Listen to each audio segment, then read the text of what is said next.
모세의 중보기도라는 제목으로 하나님 말씀 전하겠습니다. 어떤 마을에 나이가 꽉 찬 노처녀가 있었습니다. 그래서 이 노처녀가 어느 날 하나님께 열심히 교회에 나와서 기도를 드려요. 하나님, 제 나이가 꽉 찼거든요. 제발 좋은 신랑감 하나 얼른 보내주세요. 그런데 이 처녀의 기도에 도대체 응답이 없자 어느 날 친구에게 이 처녀가 하소연을 합니다. 그런데 친구가 그 기도에 응답이 없는 이유를 어느 날 이 노처녀에게 이렇게 설명해요. 원래 기도란 게 자기 자신을 위한 기도는 응답이 잘 안 돼요. 그러나 다른 사람을 위한 기도는 응답이 잘 된대. 그 이야기를 듣고 이 노처녀가 하나님께 다음 날부터 이렇게 중보 기도를 합니다. 하나님, 우리 엄마가 딸을 시집보내야 하는데요. 사윗감 좀 보내주세요. 이렇게라도 지금 기도를 해서 얼른 시집을 가고 싶었던 마음인 거죠. 크리스천 유머라는 책의 저자인 웃음 전도사 전영호 씨가 한때 열심히 공을 들인 정도 대상자가 있었는데 그 대상자가 누구냐면 개그맨 전유성 씨였어요. 이 개그맨 전유성 씨는 사실 일반인들에게는 그렇게 잘 알려진 유명한 개그맨이 아니었는데, 왜냐하면 이상하게 이 전문 프로임에도 불구하고 카메라 앞에만 서면 울렁증이 생겨서 잘 연기를 못했던 거죠. 그런데 이 전유성 씨가 진짜 웃기는 개그맨들이었어요. 개그맨들 사이에서는 제일 웃기는 개그맨이었답니다. 뭐 같이 있다 저도 이렇게 들었던 일례인데, 뭐 눈이 오는 밖을 이렇게 다른 개그맨들과 함께 카페에서 쳐다보고 있었답니다. 눈 오는 밖을 쳐다보면서 전유성 씨가 저 밖에 보이는 산을 향해 이렇게 말했대요. 야, 이렇게 눈이 오는데 저 산속에 있는 토끼들의 발은 얼마나 손시려울까. 이런 유머인데 별로 안 웃기시는군요. 네. 하여튼 굉장히 개그맨들을 웃기는 그런 유머로 유명한데, 어느 날 하여튼 이 전영호 씨가 이 전유성 씨를 결국은 전도를 해서 교회 등록을 시켰는데, 크리스천 유머라는 책에 그 과정 중에 하나 에피소드를 이렇게 기록하고 있어요. 어느 날 이 전영호 씨하고 전유성 씨가 기도 응답이라는 주제를 가지고 대화를 나눴답니다. 내용은 뭐 이런 거죠. 요즘 기도 응답 받기가 매우 어렵다. 기도 응답이 잘 안 된다. 뭐 이런 내용이었던 것 같아요. 그래서 그 이유가 무엇일까를 가지고 이야기하다가 이 교회에 나온 지 얼마 안 된 전유성 씨가 이렇게 그 이유를 말하더랍니다. 요즘 교인들이 기도 응답 못 받는 이유가 있다니까. 그 이유가 뭘까? 그것은 교회 건물에 있어. 왜? 건물이 어떤데? 요새는 교회를 너무 크고 빵빵하게 잘 짓는 거야. 음향 시설도 조명 시설도 빵빵한데 거기에 특히 방음 시설까지도 완벽한 거 있지. 그게 왜? 바로 그게 문제야. 방음이 완벽하니까 아무리 주여 주여 외쳐도 그 소리가 하나님한테 전달이 되겠냐 말이지. 방음이 너무 완벽하게 잘 돼 있어서 그래서 올려진 기도가 다 하나님께 전달이 안 된다고, 그래서 기도 응답이 더디다고 생각하는 이 전유성 씨의 발상이 참 우습기도 하지만 한편으로는 또 다른 많은 것들도 생각나게 하네요. 오늘 우리 말씀의 주제는 그래서 중보기도예요. 중보기도. 올해 정책당회를 통해 많이 준비했던 것들 중에 그 중에 하나는 내년 1년간 중보기도 팀을 위한 준비를 하게 될 것이고, 그리고 내후년에 장수교회도 1년간의 준비를 통해 중보기도팀을 세우고자 합니다. 그 중보기도에서 사실은 중보기도에서 가장 중요하게 생각하는 본문 중에 하나가 사실은 오늘 우리 본문이에요. 바로 모세의 중보기도 내용이죠.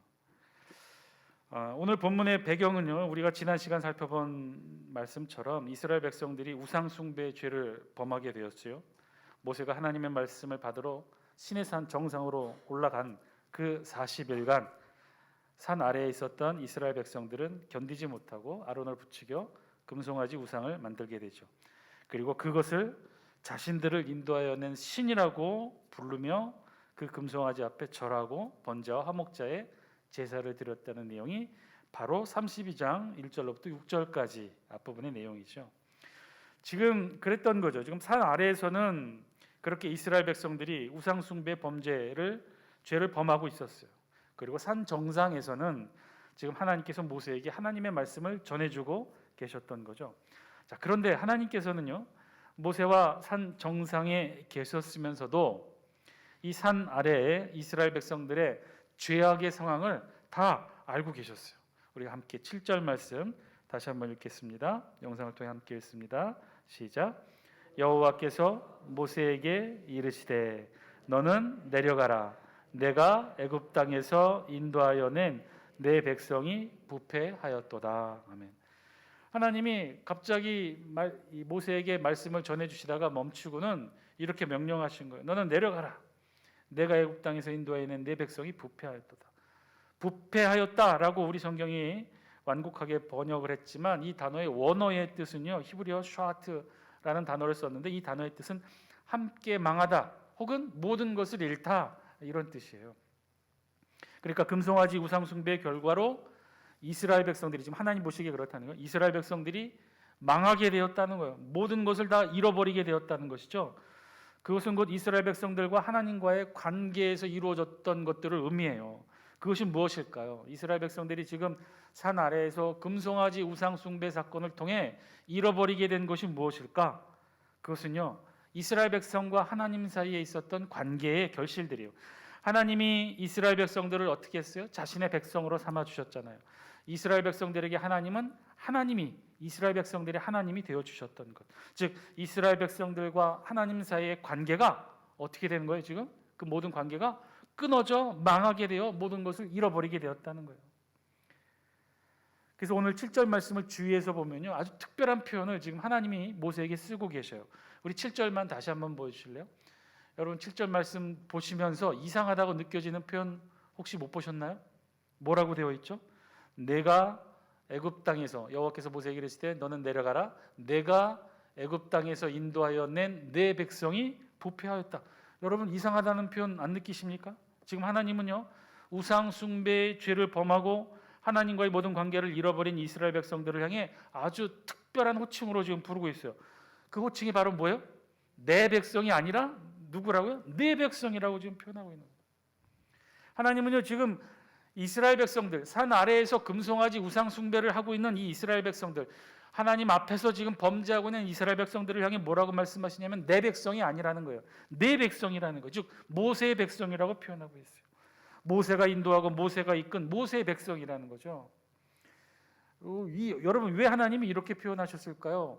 혹시 이것을 우리가 잘못 이해해서 하나님이 모세를 정말 뛰어나게 여기셨기 때문에 모세가 뛰어나기 때문에 이제 모세의 백성이라고 그렇게 하나님이 부르신 것일까라고 생각하겠지만 절대로 그런 표현이 아니에요. 내 백성의 의미는 내 백성이 아니라는 하나님의 선포였던 거예요. 금송아지를 우상으로, 금송아지를 하나님으로 섬기는 이스라엘 백성은 그래서 더 이상 하나님의 백성, 내 백성이 될 수 없다는 하나님의 선포였던 거죠. 그래서 하나님이 내 백성이라고 부르지 아니하고 내 백성, 모세의 백성이라고 부르신 거예요. 그리고 이어지는 8절에서는 그렇게 선언하신 하나님의 이유를 이렇게 말씀하셔요. 우리 8절 영상을 통해 함께 읽습니다. 시작.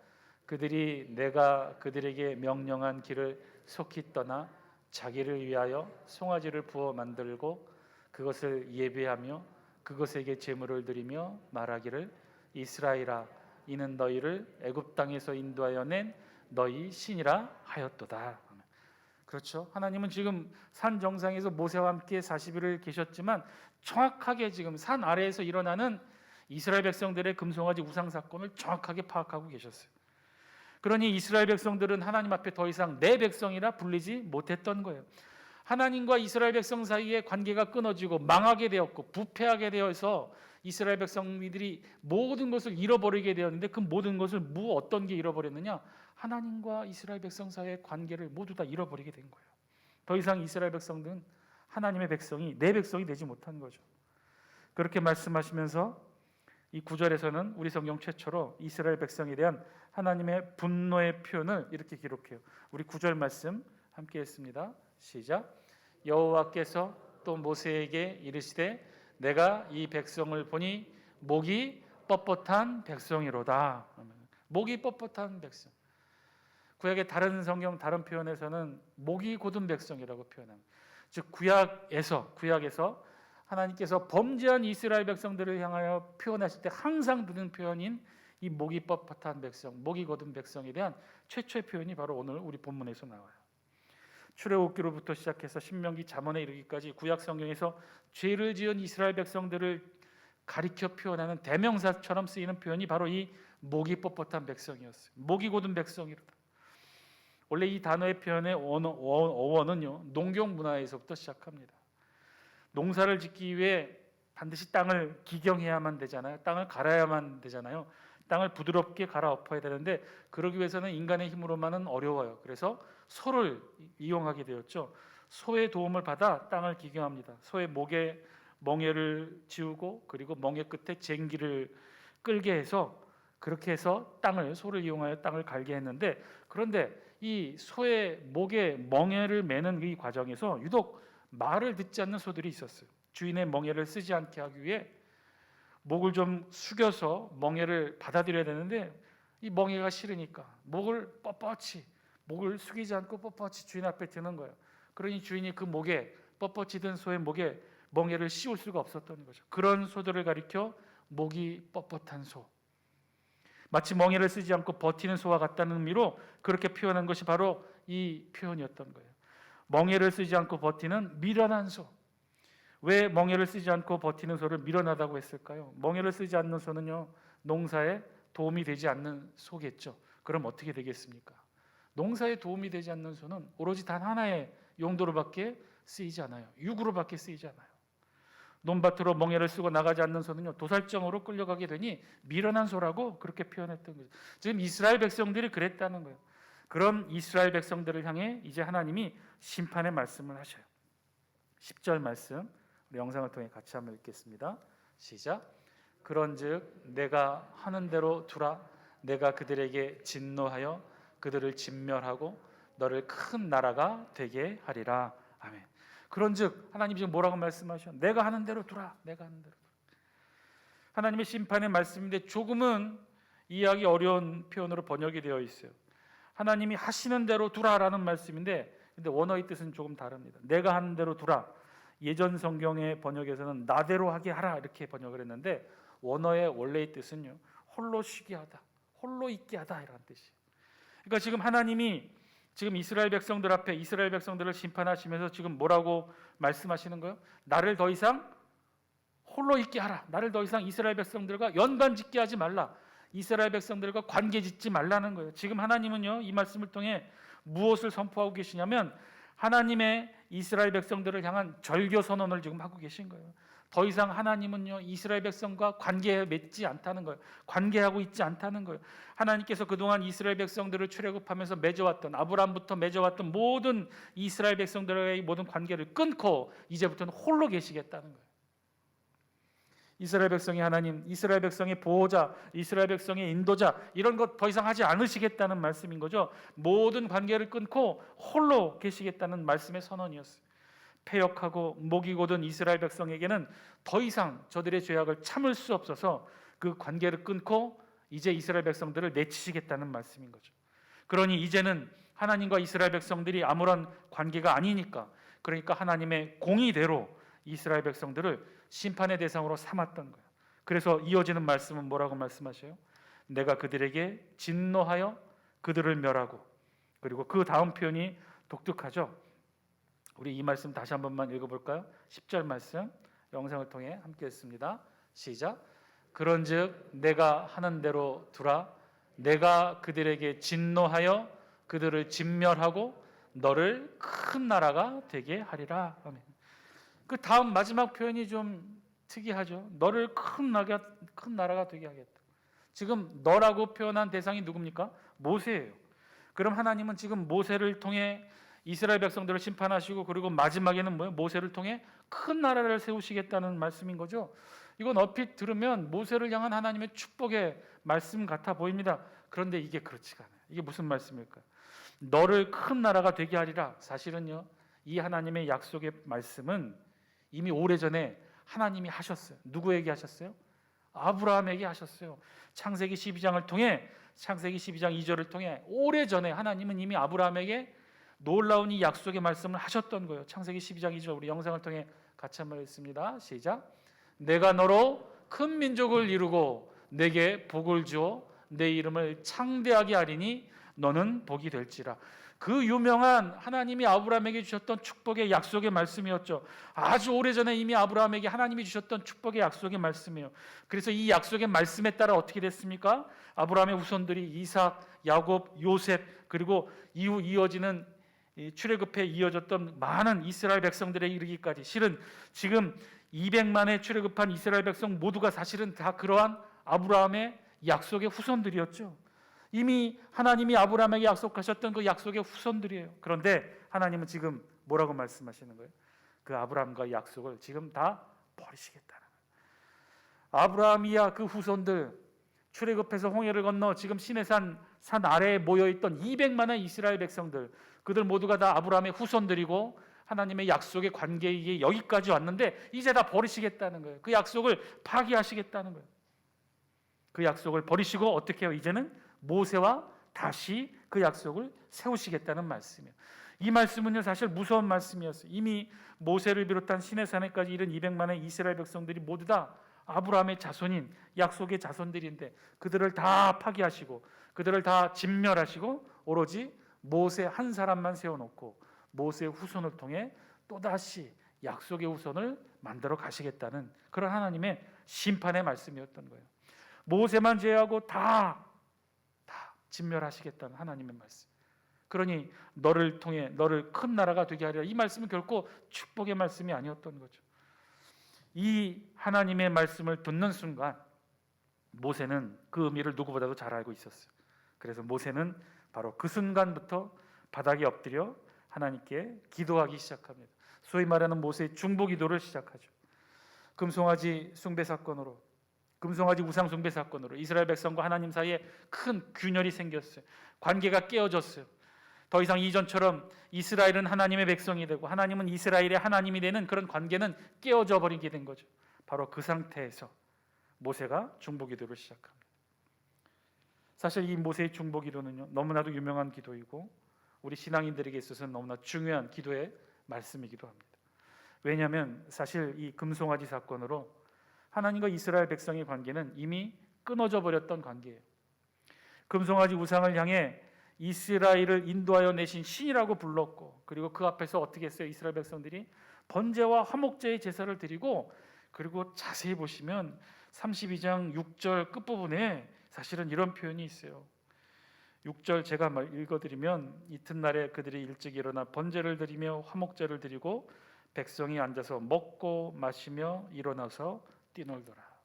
먹고 마시고 일어나서 뛰놀더라. 먹고 마시고 뛰놀았다는 표현. 근데 여기 이 사실은 우리말 번역이 사실은 완곡하게 아주 번역을 했지만 이 먹고 마시고 뛰놀다의 이 표현에는 성적인 의미가 담겨 있었던 거예요.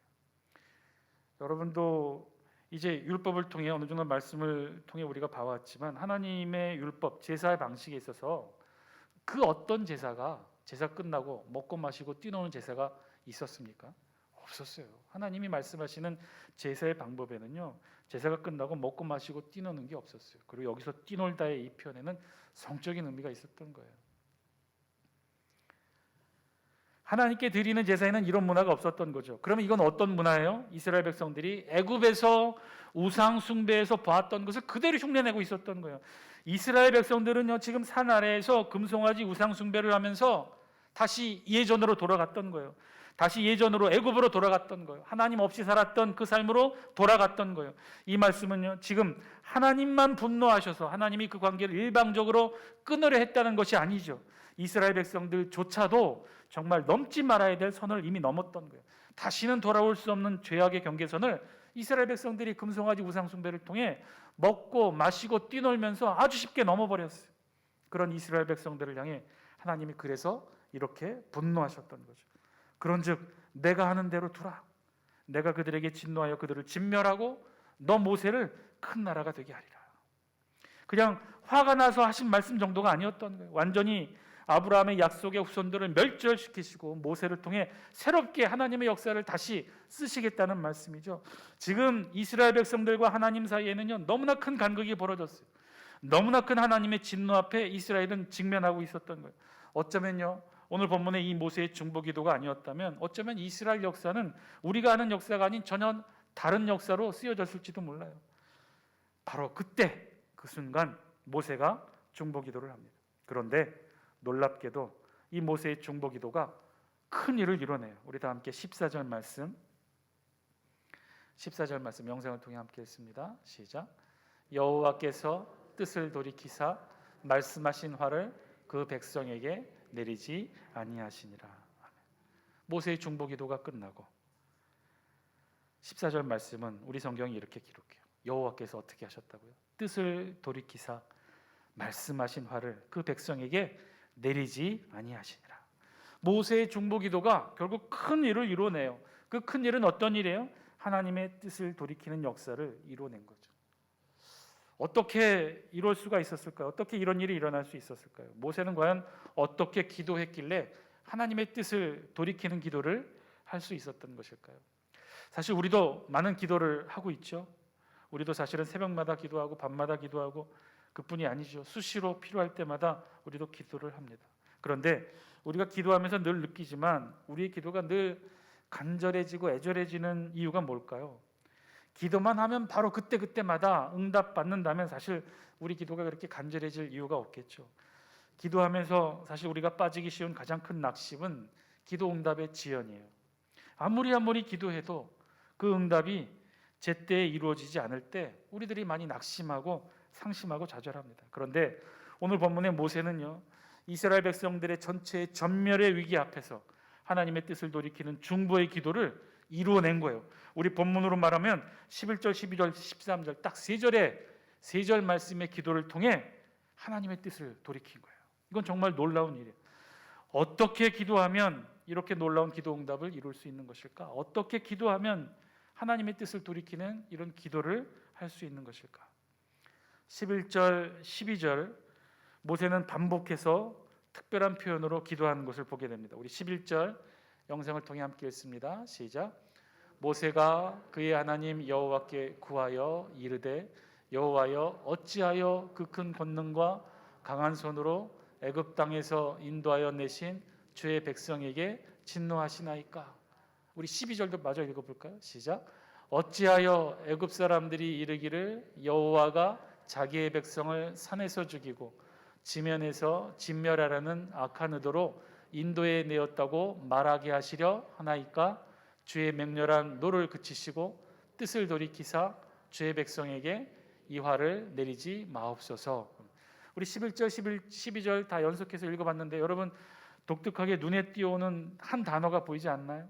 지금 모세는 아주 특별한 표현을 통해 지금 11절과 12절 말씀을 통해 하나님께 지금 중보기도하고 있어요. 그것은요, 어찌하여라는 단어를 사용해서 지금 하나님께 오히려 중보기도하면서 어떻게 하고 있는 거예요? 하나님께 묻고 있어요. 하나님께 질문하고 있어요.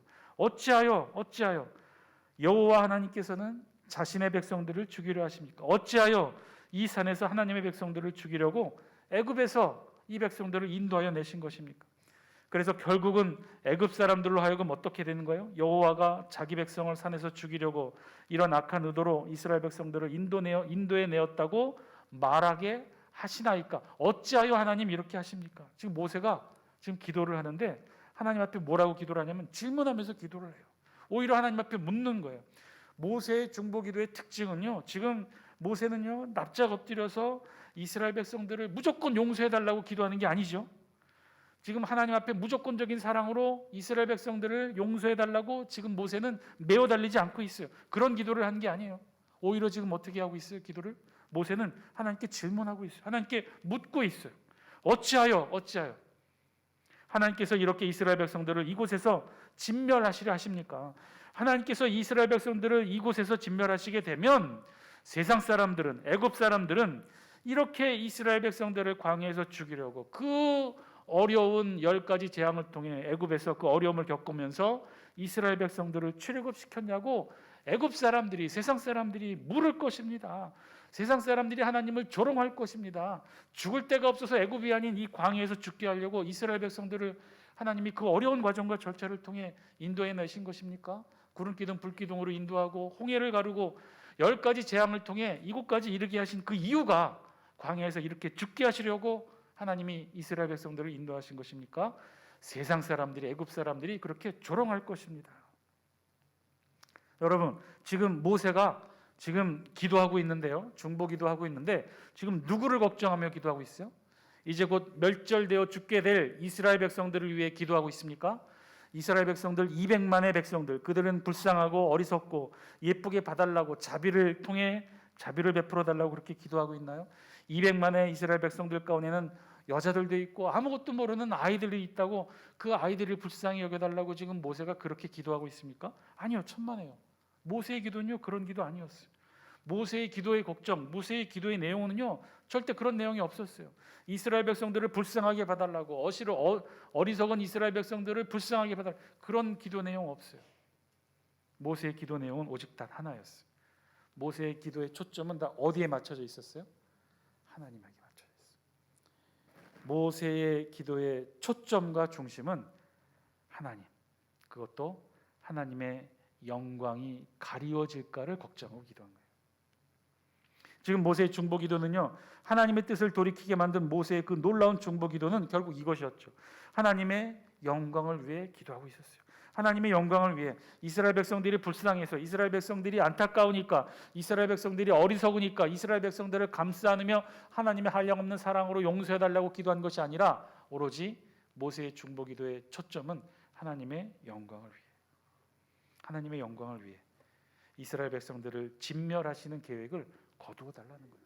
하나님이 이스라엘 백성들을 진멸하시면 세상 사람들이 손가락질할 것이고 세상 사람들의 눈에 하나님의 영광이 가리워질까 걱정된다는 거예요. 그래서 모세는 마지막 13절에서조차 이스라엘 백성들에 대한 자비를 베풀어 달라고, 불쌍히 여겨 달라고 그렇게 기도하지 않아요. 오히려 그런 기도는 하지 않고 다른 기도를 하죠. 우리 13절 말씀 영상을 통해 함께 했습니다. 시작. 주의 종 아브라함과 이삭과 이스라엘을 기억하소서. 주께서 그들을 위하여 주를 가리켜 맹세하여 이르시기를 내가 너희의 자손을 하늘의 별처럼 많게 하고 내가 허락한 이 온 땅을 너희의 자손에게 주어 영원한 기업이 되게 하리라 하셨나이다. 아멘. 모세는요 지금 무엇에 의지하여 기도하고 있습니까? 하나님이 오래전에 하셨던 그 하나님의 말씀을 붙들고 기도해요. 하나님이 오래전에 하셨던 그 말씀을 다시 한번 상기시켜요. 그 옛날 하나님이 하셨던 그 약속의 말씀, 아브라함에게 하셨고 이삭에게 하셨고 야곱에게 하셨던 그 말씀, 그래서 대대로 이스라엘 백성, 아브라함의 우선 이스라엘 백성들이 마음에 새겼던 그 하나님의 말씀을 다시 한번 떠올리며 하나님 앞에 기도하고 있어요. 내가 너희의 자손을 하늘의 별처럼 많게 하고 내가 허락한 이 온 땅을 너희 자손에게 주어 영원한 기업이 되게 하리라 말씀하셨던 그 하나님의 약속의 말씀을 지금 모세는 다시 떠올리며 하나님께 기도하는 거예요. 그랬어요. 모세는요 오늘 하나님의 뜻을 돌이키게 했던 그 놀라운 모세의 중보기도의 핵심은 다른 기도 아니었어요. 먼저는 하나님의 영광을 위한 기도였고, 두 번째는 하나님의 말씀을 붙들고 하는 기도였어요. 하나님의 마음을 움직이는 기도, 그거 다른 것 아니었어요. 어떤 거창하고 수준 높은 인문학적 표현의 기도 아니었습니다. 방언으로 큰 소리로 사람들 앞에서 보이는 데서 옷을 찢고 하는 기도 아니었어요. 불쌍히 여겨달라고 간절히 호소하는 기도도 아니었어요. 하나님의 마음을 움직였던, 그래서 이스라엘 백성 전체를 구원하게 됐던 모세의 중보기도의 핵심은 두 가지였어요. 그것은 하나님의 영광을 위해서, 그리고 하나님의 말씀을 붙들고 하는 기도. 사랑하는 장수교 성도 여러분, 오늘 말씀을 통해 우리에게 주시는 하나님의 음성 저와 여러분들이 들을 수 있게 되길 바랍니다. 하나님의 뜻을 돌이키는 기도, 하늘을 움직이는 기도, 단 3구절 만에 하나님의 마음을 바꾸는 그 놀라운 기도, 그 기도는 다른 어떤 거창한 기도 아니었어요. 하나님의 영광을 위한 기도였고 하나님의 말씀을 붙들고 하는 기도였어요. 오늘 말씀에 우리의 기도의 모습도 저와 여러분 비추어 볼 수 있게 되길 바랍니다. 우리도 많은 기도를 하고 있는데 우리의 기도의 모습과 내용은 어떠한가요? 지금 우리는 어떻게 기도하고 있습니까? 매일 드리고 있는 우리의 기도, 매일 드리고 있는 우리의 기도가 하나님의 영광을 위한 기도인가요? 하나님의 말씀에 의지한 기도인가요? 우리의 기도가 하나님의 영광을 위한 기도가 되기를 소망합니다. 우리의 기도가 말씀을 붙들고 하는 기도가 되기를 소망합니다. 여러분, 신앙의 연륜이 쌓이고 신앙이 성숙하고 한 해 뒤에 갈수록 우리가 신앙으로 성장한다는 것이 그런 거 아니겠습니까? 우리 신앙의 모습들이 자라고 성장하고 우리의 기도가 성숙해지는 것, 그런 거 아니겠어요? 어떻게 하면 우리의 기도가 하나님의 영광을 위한 기도가 되는가? 어떻게 하면 우리의 기도가 하나님의 말씀을 붙들고 하는 기도가 될 것인가? 그렇게 늘 하나님의 영광을 위해 하나님의 말씀을 붙들고 기도하실 수 있는 저와 여러분 다 되시기를 주의 이름으로 간절히 축원드립니다. 그러면 어떻게 하나님의 영광을 위해 기도할 수 있을까? 이것도 뭐 거창하지 않아요. 어떤 신학적 내용을 알아야만 되는 거 아니에요. 간단해요. 우리의 기도의 소원 끝에 하나님의 영광을 위하여라고 붙이세요. 질병으로, 수술로, 사고로, 육체 연약함으로 우리 기도하죠. 빨리 낫게 되기를, 빨리 회복되기를 기도하죠. 수술이 잘 되기를, 잘 치유받기를 기도합니다. 그러면 거기서 끝내지 마시고 거기다가 서술어를 하나 더 붙이는 거예요. 이 치유의 회복이 결국은 하나님의 영광을 위해 쓰임받게 해달라고 기도하시면 돼요.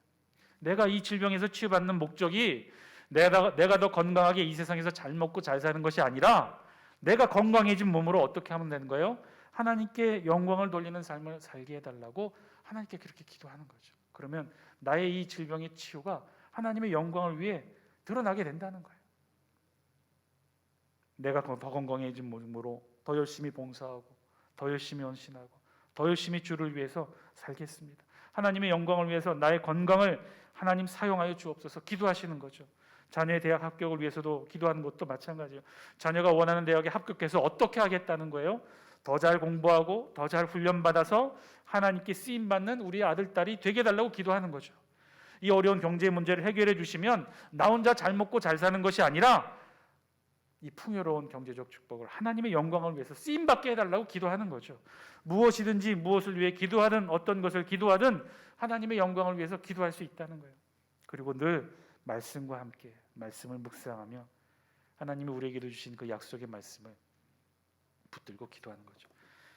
신구약 66권 창세기부터 요한계시록까지 여기 다 말씀이 있어요. 여기 다 모든 말씀이 구약에 있는 말씀, 신약에 있는 말씀, 역사서에 있는 말씀, 계시록에 있는 말씀, 잠언에 있는 말씀, 시편에 있는 말씀, 모든 말씀이 다 우리를 위한 약속의 말씀이에요. 이 말씀들 붙들고 기도하는 거죠. 얼마나 무궁무진합니까? 수천 년 역사를 관통하며 우리에게 주셨던 그 하나님의 말씀 붙들고 한 구절 한 구절 붙들고 기도하는 거예요. 그 말씀대로 살아가게 해달라고 기도하고 말씀처럼 이루어지게 해달라고 기도하고 말씀처럼 되어지게 해달라고 우리 삶을 위해 기도하는 거예요. 그럼요, 그 기도 반드시 이루어지는 줄 믿습니다. 응답되어지는 줄 믿습니다. 차고 넘치는 놀라운 말씀을 붙들고 기도하는 거예요. 그것이 우리 신앙의 삶 아닙니까? 그것이 우리 신앙의 성숙의 삶 아닙니까? 그것이 우리 신앙생활하는 신앙의 재미가 아니겠습니까? 저와 여러분, 이 저녁에도 우리 함께 기도하기를 원합니다. 환우들을 위해 또 어린이집 건축을 위해 함께 기도할 수 있게 되길 바랍니다. 우리 신앙의 삶에 있어서 정말 중요한 것, 늘 깨닫지만 우리 혼자 잘 먹고 잘 사는 거 아니잖아요. 이 땅에서 호의호식하며 잘 사는 거 아니지 않습니까? 오늘 주셨던 말씀처럼 우리 신앙의 목표가 반듯하고 올곧게 세워졌으면 좋겠습니다. 오늘 주셨던 말씀처럼 하나님의 영광을 위해 그리고 하나님의 말씀을 붙들고 한 구절 한 구절 우리에게 들려오는 모든 말씀 다 붙들고 기도할 수 있는 우리들 되게 하여 주옵소서.